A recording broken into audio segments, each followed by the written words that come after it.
Lawyers or Reddit? What is the most shocking case you have worked on?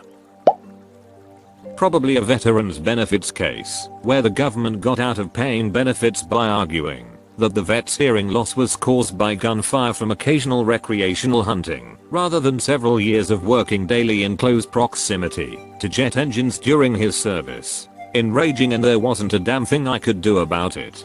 This shit is infuriating, especially when 18-year kids are sold on the idea of healthcare for life by slimy recruiters. The vet doesn't give a shit about you.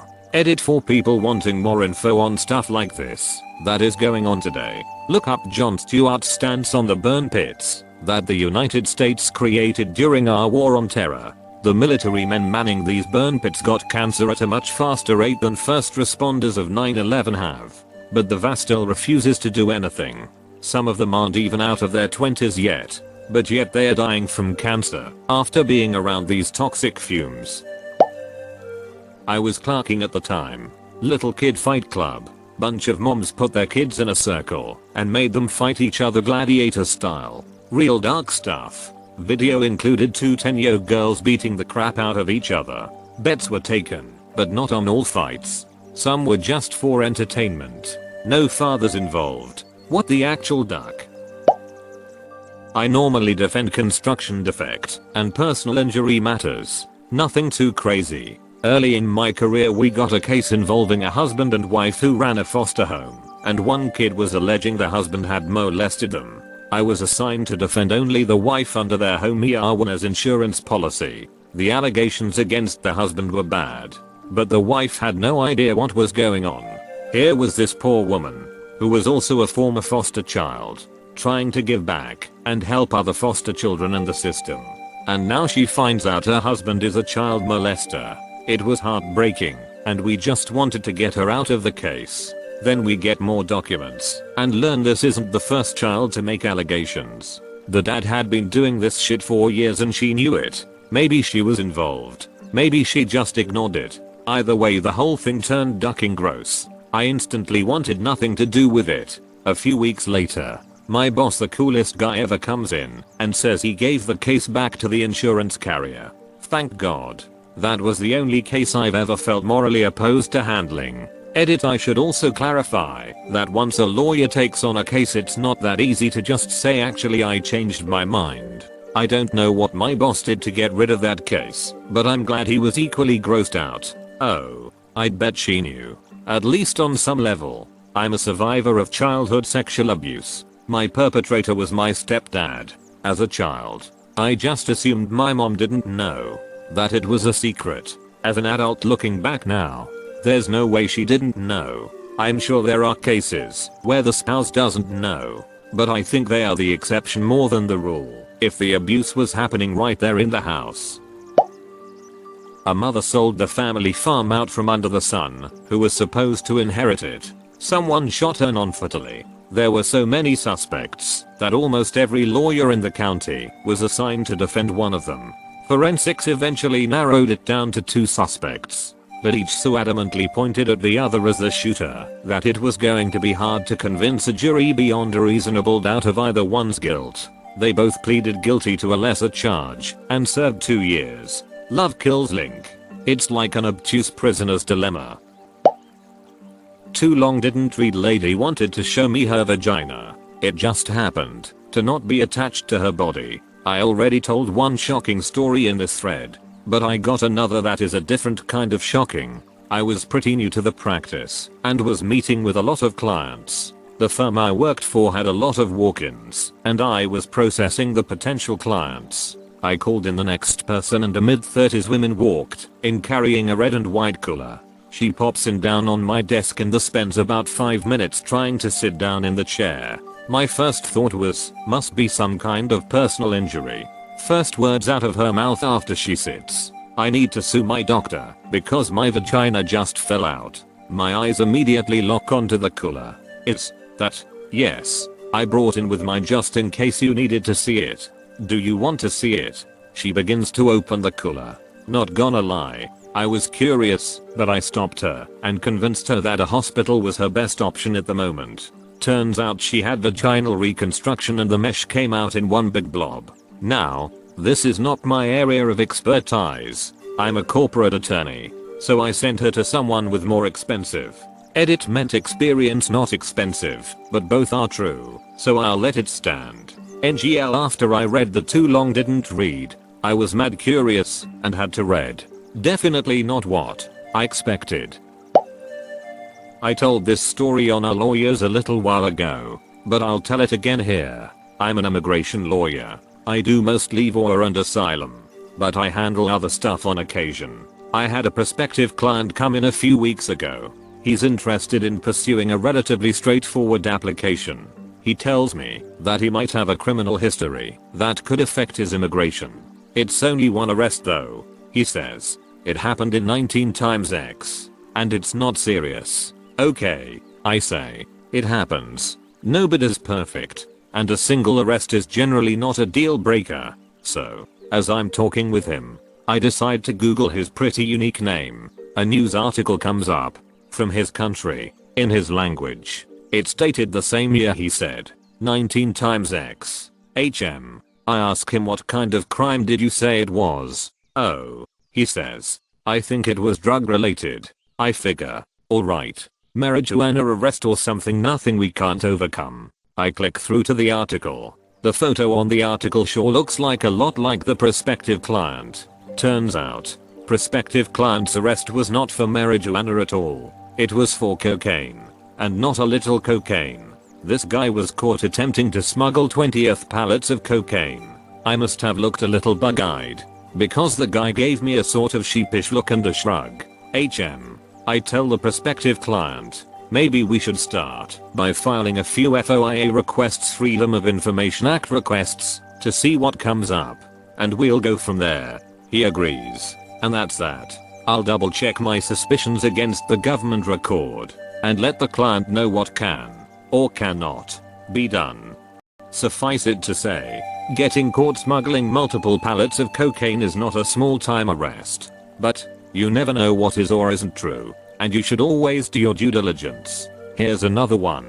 Client of mine is an extremely nice guy. He was a green card permanent residence applicant and worked on a fishing boat in Alaska. When he's out on the boats though, fishing for crab or whatever, there's no way for anybody to communicate with him, and he's out there for months at a time.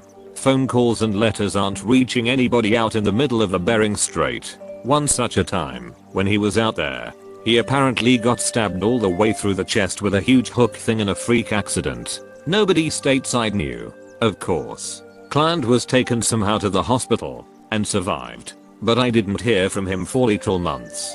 Well, the US United States Citizenship and Immigration Services happens to issue this guy an interview notice. He's nowhere to be found. The US mark him absent for his interview. I try to reach out to him, but cannot find him. The US then denies this poor guy's case. But it gets worse. He calls me about a month later. He tells me all about the hook on the ship, but also tells me that after he got home from the hospital, his wife was upset that he didn't earn her any money due to his injury, and then basically beat the heck out of him with a baseball bat, took all of his money and things, and left him for dead. What? So, he's back in the hospital. This guy was like the single most mild-mannered, nicest guy ever. I ended up putting in huge amounts of unpaid work for months to turn this guy's application around. We switched up his green card application and filed a self-petition through the Violence Against Women Act. That was its own fiasco, but not nearly as interesting a story. We ended up getting his green card approved in what felt like a miracle, and he's now back in Alaska, happily fishing and living his best life. He still calls me once in a while, just to say hello and thank you. Such a nice guy. Immigration work is brutal, exhausting, and soul-sapping, but sometimes you do something really good for somebody who really deserves it, and that makes it all worthwhile. Back in the day I investigated, and later in my career, prosecuted lots of arsons, so I worked a lot of fire cases. One time the crews roll up on a garage fire. They are met by the home's resident holding a blood-soaked towel to his crotch. The medics get him stable and transported. He later tells us the voice told him to eat a whole box of saltine crackers without drinking any water, and he was like okay, and did that. Then the voice told him to eat the newspaper, and he was like, check. Then the voice said to cut off his testicles with a can opener, and he was like, yep. Then the voice said, set the van on fire in the garage, and he was like, you got it. He did all those things in that order. And there were the scene photos of the testicles right there on the garage floor. We got him into mental health court and he did pretty well. How were his testes? Slayer Statute. Interpled a case in federal court. Client murdered her husband to collect insurance proceeds. Found out that she promised to pay 2 dudes to bind his hands and feet with duct tape, execute him, and burn him in an alley for $20,000 each to be paid out of the insurance funds. She lost. Constructive trust. Client paid a multi-million-dollar settlement with a handwritten personal check. He was pissed and refused to do a wire transfer like a normal person. I think the other side had to scramble to find a bank to deposit the check. Banking regulations limit how much money a bank can hold on deposit. You just can't take a check that large to any local bank. The check eventually cleared, so I guess they figured it out. Good times. That case will be on my resume for sure.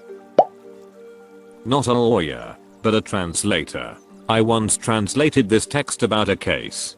Basically, this mother's kid set her house on fire whilst she left the USA to China to cremate her husband who died of terminal cancer. The kid literally burned everything, all her life savings. Then the daughter went on to tell lies to all her family members in China saying how the mother is just accusing her. Was rough translating, especially because the mother left to the USA in the 1990s. Worked her ass off, only to let her husband suffer years of cancer and her daughter to burn her house down.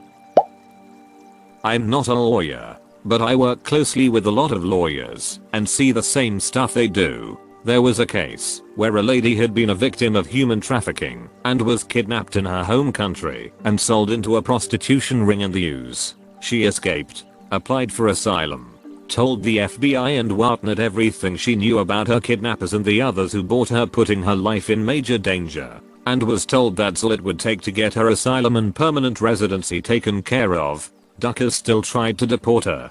Don't worry, she won her case, but only because one of the top attorneys in New York. If you know of a lot of attorneys in New York City, you've probably heard about this one, took the case on pro bono. It was wild to me how hard ICE fought to get her sent back, and how intense that case got. I was defending a guy who was charged with theft of property and breaking and entering. The DA offered a plea deal of 18 months in prison. He said he couldn't be away from his family for 18 months. Guy had some priors and trial could cost him to be gone away a lot longer, but he insisted on taking it to trial. We strike a jury, and he comes to the first day of trial. Surprisingly, the DA was still offering the 18 months right before trial started. The evidence against him was overwhelming. I told him so, but he wanted to take it to trial. We get through the first day, and on the second day he doesn't show up. The judge said to finish the trial without him, to which I argued against, but we still had it. The jury found him guilty and swore out a warrant for him. Later on that day I found out he hung himself overnight. He just couldn't stand to be away from his family for 18 months. That messed me up for a little while. A labor case in which, in the middle of the hearing, the judge, 60 years old male, start to flirt with my client, 23 years old female, in a direct, straightforward way. It was so shocking. That was one of the only cases I got speechless in a trial. Those hearings are closed here in Brazil, so no jury, no recording, nothing. That is insane. They don't use a stenographer or anything. That seems like a system meant to enable corrupt officials. I actually have a question about something you may be familiar with. May I PM you? Not a lawyer, but I work for the DA in my area. Part of my job is digitizing old evidence. Animal abuse is never fun. Baby autopsies for shaken baby cases are pretty gruesome.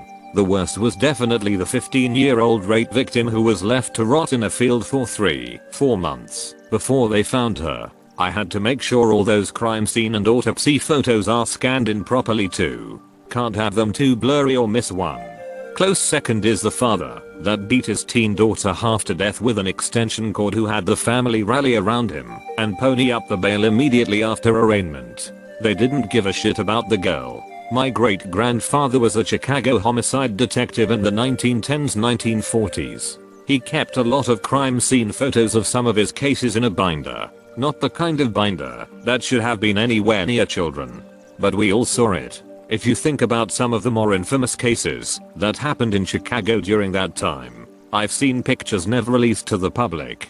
It's fascinating and horribly morbid. I was an intern at the time for the public defender's office and witnessed a pretty good one. Two guys walk into a liquor store. One of them is packing a revolver. They shove around the old store clerk and get him to open up the registers. After looting all the cash, the robbers walk out of the store to their car. The store clerk, who I think was also the owner, then goes to get his gun and makes chase. He manages to pop off a few shots at the robbers as they wheel away with great haste. Now, there were two cops in the same shopping center. They were responding to a stabbing at a nearby AA meeting, and they hear the gunshots and see a car speeding away. As they turn the corner, they see the old man with firearm in hand pointing down the road after the car. They yell an order to freeze, put down your weapon, or something to that effect. The old man makes the mistake of turning before putting down the gun, so the cops then open fire. The clerk is shot 3 times by the cops, but fortunately not fatally, 2 to the torso and 1 that takes off his trigger finger. Good shot, I guess. The robbers later crash a few blocks down the road, as the clerk was also a pretty good shot and managed to hit the getaway driver in the leg, causing him to pass out at the wheel due to blood loss. Who won the case though? It was the trial of the robber who wielded the firearm actually. He was found guilty. I don't think charges were filed against the store clerk. I used to work as a legal secretary for a personal injury lawyer. He told me about a case where his client had radiation burns from an X-ray machine.